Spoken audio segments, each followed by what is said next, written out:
Hello everyone, Shauna Gullbrand here. Thank you so much for tuning in and listening or watching. I appreciate you. Wherever you are in the world, whatever time of the day or night that it is, whatever you're doing, my hope is that you are healthy and happy and enjoying life and taking action on or steps towards those things in your life that excite you, that bring you joy and happiness, that fill you with a sense of passion and purpose. My hope is that you are taking action steps on your highest excitements to any degree that you can. I'm going to be drawing a spirit animal oracle card at the end of this recording, so stay tuned for that. Today I would like to talk with you for a few minutes about practices and permission slips. In my opinion, in my experience, everything is a practice. I have many practices. Oftentimes what I do in the morning when I wake up is set an intention to experience the vibration of or the frequency of something. So let me take compassion, for example. I set the intention to experience that frequency or vibration of the energy of compassion at some point throughout my day. Now, anyone on a journey of self-love knows how important self-compassion is. That is something that I tucked away in my shadow. I did not want to own that. That seemed like a weakness to me. I prided myself on being more assertive and aggressive and controlling and rigid, self-righteous, self-centered. Get to that in a moment. A couple of years back, the color pink kept showing up for me.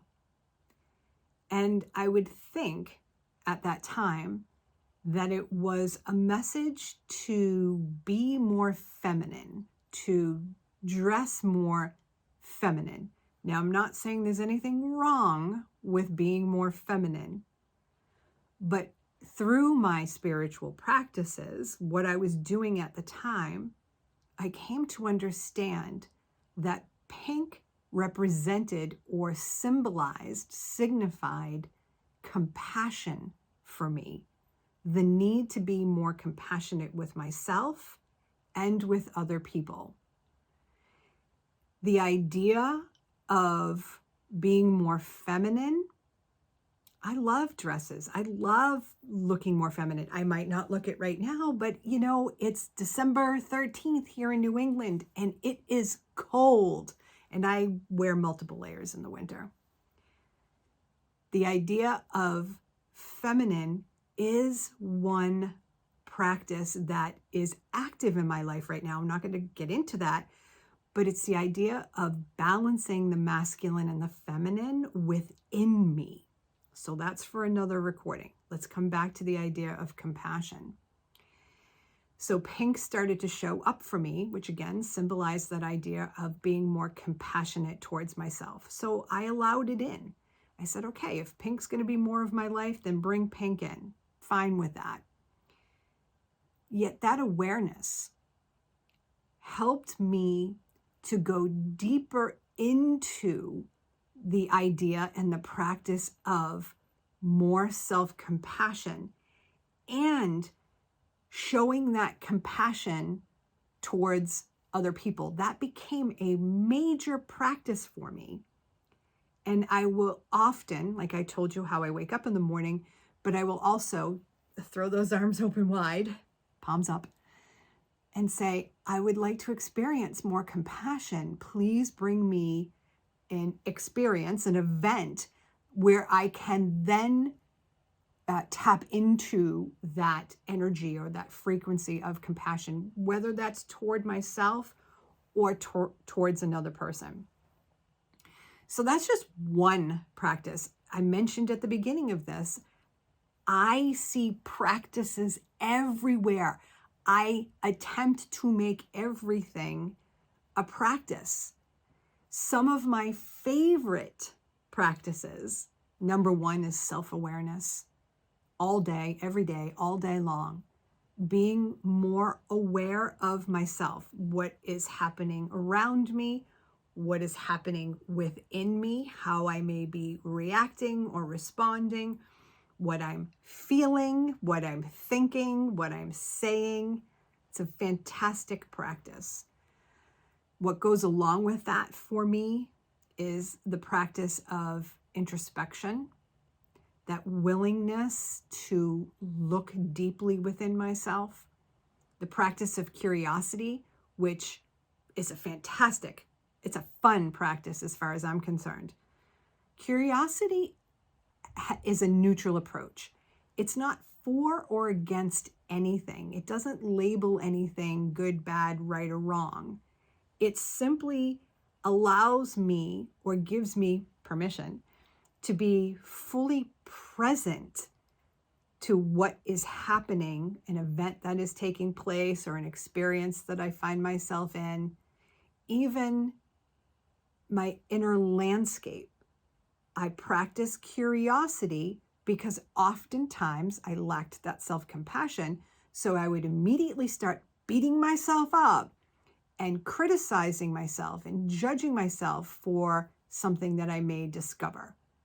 So that curiosity takes all that out of the equation and it plants me firmly in what's happening so I can approach it from a neutral perspective. And I can look at this and I can look at that and I can hold the space in between. Another fantastic practice that goes along with curiosity, and this can be a tough one for some people, is honest self-examination. Honest self-exploration. That when you take the time to be more self-aware, to have that willingness to look at yourself in your own life, and when you approach it with curiosity rather than, telling yourself you're doing something bad or this is good, what I just shared with you. When you can look within and then speak truths to yourself. So for example, when I finally came around to acknowledging, another great practice, acknowledging that I have spent a great deal of my life self-centered and self-righteous, it was really uncomfortable. It was messy. It was yucky. And I just wanted to run away from it. But I don't do that anymore because I know who I want to be. And in order for me to be who I want to be and who I prefer to be, I need to dissolve and clear out the parts of me that are not my preference. That was a challenge for me to say to myself, oh, I have been awful for so long. That was tough. But as you begin that practice of speaking honestly to yourself, you begin to transform. You change, you shift, you vibrate at a higher frequency. You shine more of your light. You live more of your light, your authentic core self. So self-honesty is a fantastic practice. Just look around. I mean, these are spiritual practices that I'm talking to you about. Here's another one that I want to throw out at you. I started to play around with art again, and I have become slightly to moderately addicted to fluid art, acrylic fluid art. Now, I'm not perfect at this. I don't know if I ever will be, but I have spent the past few months in practice with cheap craft paint, cheap canvas, so that I knew, all right, here's $10 and I can make a whole bunch of stuff. This is practice. I'm just practicing this. So what is it that you are in practice of? What are some of your practices? Your practices could look like being more generous, being a kinder person. Some of you may have practices of setting up boundaries, saying no when you mean no, speaking your truth to other people. These are all different practices, and practices are unique to each one of us because of the experiences that we have, who we are, the experiences we have, the themes we came here to explore. So what practices are you actively in your life to help you shift in a way you want to shift? What is it that you're doing that you're beating yourself up about because it's not quite where you want it? Can you start to look at it as a practice? What in your life would you like to integrate as a practice? What would you like to start referring to as a practice? I am intuitively remembering what I shared with you earlier about waking up and saying, this is what I would like to experience today. I want to experience the frequency, the vibration, or the energy of this. It could be confidence, courage, success, compassion. Maybe for you, it's assertiveness. Maybe you don't speak up and you're looking to be more assertive. So the practice is, what do I want to experience today? And then setting that intention. So those are practices. I could keep going on and on and on and on and on and on and on about practices. Let's get to permission slips, which to me go hand in hand. A permission slip is anything in physical reality that you use to help you be more of who you really are. Anything. An object, like I have Kuan Yin back here. Buddha is over here. You can't see him. An object, it could be a piece of jewelry that you wear, a certain crystal that you wear. A tool, a ritual, a discipline, a practice that helps you to know yourself more truly, more deeply. Anything you use to be more of who you really are. Astrology is a permission slip. Books, personal development, self-growth books are permission slips. Yoga is a permission slip. Spiritual teachers, maybe I am a permission slip for you. You tune in, you listen to me, resonates with you, and it encourages you. What I'm sharing with you here encourages you to know more of who you truly are. You are attracted to it because you believe it will work for you, that it will help you be more of who you truly are. Tarot cards. Don't like that bottom one. I use tarot every single day. The Magician. You have everything you need. And the truth is, once you start looking at what it is you're doing as permission slips, you will begin to understand that you are the permission slip. You have everything you need to make the changes you say you want to make in your life, to be the person you say you want to be, to manifest what it is you say you want to manifest in your life. And how beautifully synchronistic that I happened to pick up my tarot cards and I drew the Magician. You believe it will help you. That's why you use it. Ask yourself, what are some of your permission slips? What are you using right now? Even art. This whole thing with art, so let me just go back a minute. Paint and paintbrushes and canvases used to give me agita. It was like, no, my cousin paints rocks. Oh, incredible work she does. This was several years ago. We got together. She's like, hey, let's do a rock together. You do your own. And I'm like the paintbrush. I'm like, I suck. This is awful. I don't want to do this. Well, a few months ago, doesn't matter when it was, I went to Michael's and I bought myself some watercolors and some paintbrushes and some paper. And I started to just paint. Most of the time it was either a symbol from a dream, or I would bring myself into a meditative state and then just go. I would just paint. Art with a small a. That has now transformed into what I mentioned before, the fluid art, the acrylic fluid art.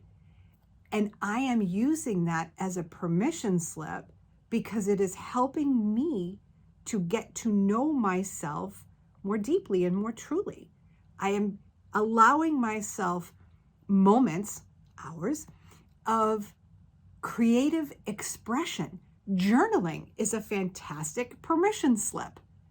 Working out at the gym, permission slip. So take a look around. What are some of your permission slips? And you'll find that some will dissolve. You'll let go of them. So for an example, I've had spiritual teachers that fulfilled a need for me. They were there when I needed them for me to learn more about myself, but then that didn't resonate so much with me anymore. So I let those go. So we let some go, we bring some in, and our permission slips are fluid. What are you using? What have you been called to use? What are you interested in? Is there an interest that you've had recently? A curiosity? Something that you've been wanting to try? Is that your next permission slip? I encourage you to begin to label your practices. Label your permission slips. See them for what they are. I am in a practice of being more friendly with people, smiling at strangers. That's my practice right now.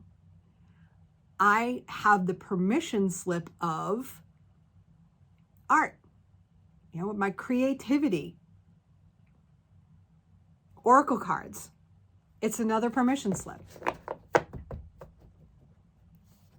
Practices and permission slips. Dove spirit. Be peace. Let this be your practice today and every day. When you wake up tomorrow morning, allow yourself to set an intention that you would like to experience, offer, share the vibration, the frequency, or the energy of peace. Ask for that experience and stay open to the experience making its way to you. An opportunity for you to practice being more peaceful towards yourself and others. Let peace be a permission slip for you, and watch how it will help you know yourself more deeply and more truly.